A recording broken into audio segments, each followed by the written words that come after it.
वृत्त का न आरंभ होता है न अंत, जैसे वडनगर के आरंभ और अंत का भी कोई बिंदु नहीं है, जो काल कालांतर से चुनौतियों को झेलता हुआ आज तक अटूट आबाद अनवरत खड़ा है। इसकी नींव 2500 वर्षों से भी अधिक पुरानी है। सिंधु सरस्वती सभ्यता के बाद महाजनपदों की स्थापना हो रही थी। उसी समय वडनगर जैसे छोटे नगरों की शुरुआत भी हुई थी। उस समय इसका नाम था आनर्तपुर। रूपेण नदी और कपिला नहर से सदा पूरित जल राशि के निकट ऊंचे टीले पर बसी बस्ती के नागरिक 5वीं सदी ईसा पूर्व से अपने कच्चे पक्के घरों में रहते। यूनानियों के आने के बाद बक्ट्रियन ग्रीक्स ने इस क्षेत्र को ले लिया। 2री सदी ईसा पूर्व से लेकर 1ली सदी ईसा पश्चात तक यूनानी राज के निशान यहां उनके सिक्कों में दिखते हैं। उस समय यह नगर जाना जाता था आनंदपुर के नाम से।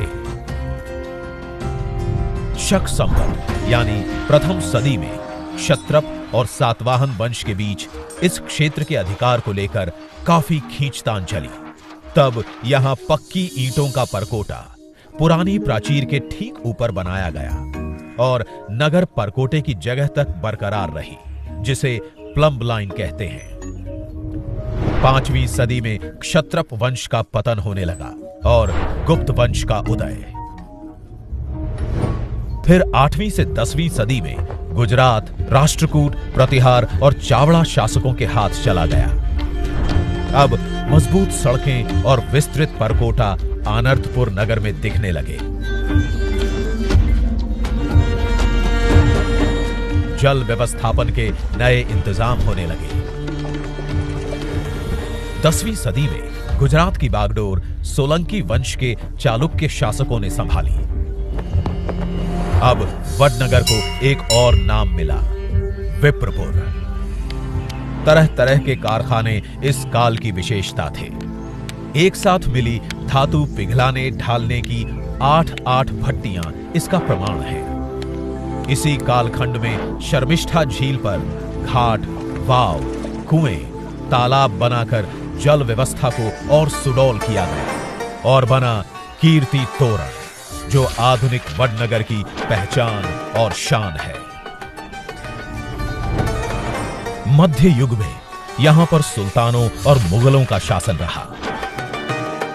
अब वडनगर वृद्धनगर के रूप में भी प्रचलित था। इस दौर में परकोटे की ऊंचाई बढ़ी, जिनके बुर्ज अब चतुर्भुज नहीं वृत्ताकार बनने लगे थे।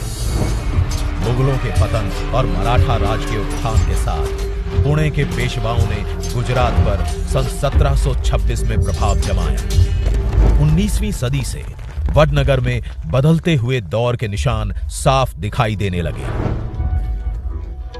कभी आनर्तपुर, कभी आनंदपुर, विप्रपुर,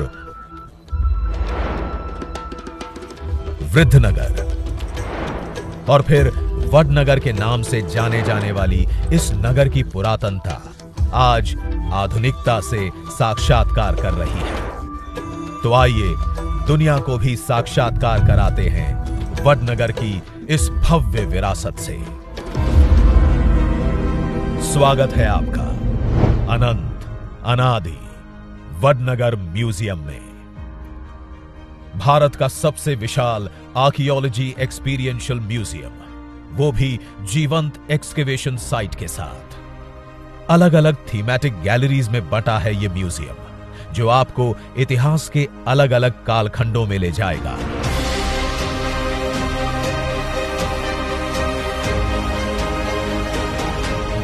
आपका स्वागत होगा ओरिएंटेशन गैलरी से।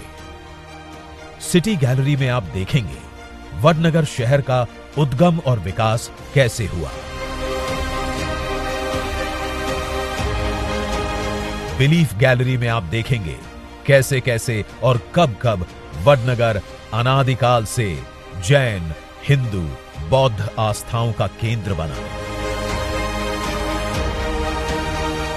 लाइफस्टाइल गैलरी में आप देखेंगे हजारों अवशेष, जहां अलग अलग कालखंड के वडनगर का रहन सहन, वेश आभूषण, भांडे बर्तन आप देख पाएंगे। फ्यूचर गैलरी में आप आने वाले जगत की परिकल्पना देख पाएंगे। फिर आपकी आंखें देखेंगी वो दृश्य जो अकल्प्य होगा। एक विशाल एक्सकेवेशन साइट, जहां आप साक्षात देखेंगे एक प्राचीन दीवार जिसे पुरातत्वविदों ने दशकों की अथक मेहनत के बाद धरती के गर्भ से खोज निकाला है।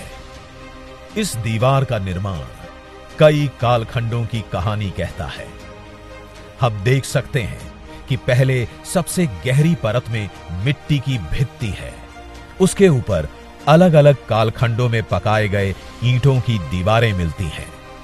अद्भुत डिजाइन और इमर्सिव टेक्नोलॉजी का उदाहरण होगा ये संग्रहालय।